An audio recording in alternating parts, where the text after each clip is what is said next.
The Godseeker calls all the bosses of Hollow Knight gods. This is just to say that they're beings of great power, particularly in combat. In the Hall of Gods, each boss is named as the god of something in particular. I've always been interested in the gods of Greek and Roman mythology, so I thought I'd associate each boss with a Greek or Roman god matching their description. I'll be listing these in the order they appear in the Hall of Gods, starting with the bottom row and ending with the top row. First on the bottom row is Grosmother, god of fertility. She could be the Roman goddess Fecunditas. Next is Vengefly King, god of territories. This fits with Terminus, god of boundaries.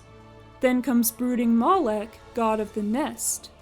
If we interpret nest as meaning home, that would be most similar to Hestia, goddess of the home.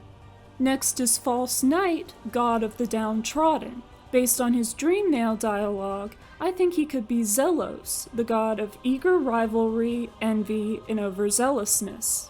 The dream version of False Knight is Failed Champion, god of regrets.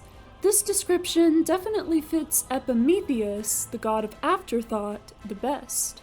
Hornet, as both protector and sentinel, is most like Artemis, the maiden goddess of the hunt and protector of the wilderness. Massive Moss Charger is god of those who band together. This could be Homonoia, who represents concepts like collective thinking and being brought together by fate. Flukmarm is god of motherhood, sharing that title with the Greek goddess Leto. The Mantis Lords are gods of combat. In Greek mythology, the Makai are described as a group of combat gods. This would also represent their sisters of battle form. The Oblobbles are lover gods of faith and devotion. Two lover gods who fit the aspects of love and combat, both of which having to do with the Oblobbles, are Aphrodite and Ares. The Hive Knight is god of duty. The Greek goddess of duty is Eusebia, but if we want to give the Hive Knight a deity of the same gender as him, he could be Aristeus, god of beekeeping, or Melicius, god of honey. Broken Vessel is the broken shell of an empty god, but their lost kin form is called god of the abyss. The abyss in Hallownest could be compared to the Greek underworld. Hades is the god of the part of the underworld where the souls of the dead reside, and Tartarus is god of the very deepest part of the underworld that shares his name. Broken Vessel and Lost Kin could be either one of these two, or both respectively. Nosk is god of the faceless. The way it transforms is like that of Morpheus, the god of dreams who could change his appearance in a similar way. The Collector is god of protection. In Greek mythology, this role is filled by a deity called Soter. God Tamer is god of the arena. She makes me think of Bia, goddess of force and physical strength. Crystal Guardian and Enraged Guardian is god of greed. He makes me think of Plutus, god of riches. Umu is god of knowledge.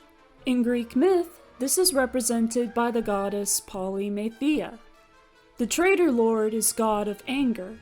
In Greek myth, Menoetius was the god of anger, and he was executed by the other gods, which is fitting for the Traitor Lord because the achievement for first defeating him in Queen's Gardens is called execution. Grey Prince Zod is a false god conjured by the lonely, but with his nature and the adjectives describing him, I think he could be Eros, god of romantic love. Starting off the top row is Soul Warrior, god of the sanctum. Based on its Dreamnail dialogue, I think it could be Kaidoimos, a god of confusion in battle, since the Soul Warrior's thoughts seem to reveal that all the soul it has absorbed is clouding its mind. Soul Master is god of soul. In Greek myth, that's the goddess Psyche. I think he could also be Chorus, the god of excess and surfeit, because he is definitely using an excess of soul. Soul Tyrant, on the other hand, is god of mortality. Thanatos is the god of death itself, but the god of the quality of being mortal is Iapetus, which I think Soul Tyrant would be. Ogrim, as both Dung Defender and White Defender, is god of bravery and honor. He'd be Honos, the Roman god of honor. The Watcher Knights are sentinel gods of the spire. The twin gods Alexiares and Anicetus were guardian gods, but there are 6 Watcher Knights in total. So I think we could add in 4 deities who all have to do with battle in some way, those being Polemos, Kratos, Pallas, and Enya. No Eyes is god of fear and relief. A female Greek deity associated with fear is Phrike. Marmu is god of gardens. I think she could be Chloris, Greek goddess of flowers. Zero is god of faith and betrayal. The Greek god of deceit is Dolos. Markoth is god of meditation and isolation. The goddess of meditation, Melite, is female, but I suppose a male deity with a similar concept is Koios, the god of intellect. Galeon is god of heroic hearts.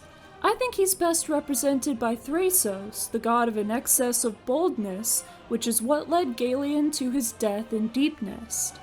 Gorb is god of the beyond. The beyond part makes me think of Aether, the god of the upper atmosphere containing the air breathed by the gods. Elder Hu is god of travelers and sages. The travelers aspect is covered by Hermes, but given Hu's identity as a healer, he could be Asclepius, the god of medicinal healing. Brothers Oro and Mato are gods of the nail. They could be the divine twins Castor and Pollux. Paintmaster Shio is god of artists and creators. Apollo is the god most associated with this type of artistry. Great Nail Sage Sly is god of opportunity, a title shared with the Greek god Charis. The Pure Vessel is god of nothingness. In this case, nothingness likely refers to void, which we know to be a living substance of darkness. The primordial Greek god of darkness is Erebus. Grim is god of nightmares. He could be Phobetor, while the nightmare's heart itself could be Epioles. Both are associated with nightmares, with Phobetor being more fit for Grim because he is described as taking the form of animal-like creatures, similar to how Grim turns into a swarm of bat-like creatures when he's staggered. At the very end of the top row is the Radiance, god of light. Hyperion is the god of light, and Helios is the god of the sun, but they're both male while the Radiance is female.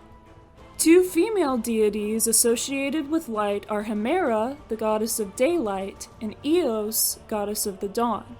Of course, the Radiance is defeated in the pantheon of Hallownest by the Shade Lord.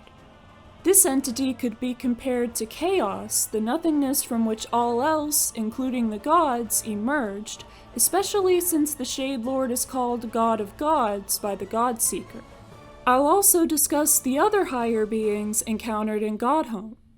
First is Un, who I think is most like Demeter, goddess of vegetation, or Gaia, goddess of the earth. The Pale King and White Lady I think could represent respectively either Kronos and Rhea or Zeus and Hera, both of whom were king and queen gods at different points in the Greek mythological timeline.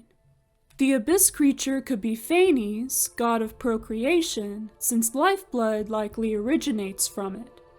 So what do you think? Do you agree with my associations of Hollow Knight bosses to Greek and Roman gods? Let me know in the comments. Thank you for watching this video. Please be sure to subscribe to my channel for more. I hope you have a great day, and I'll see you next time.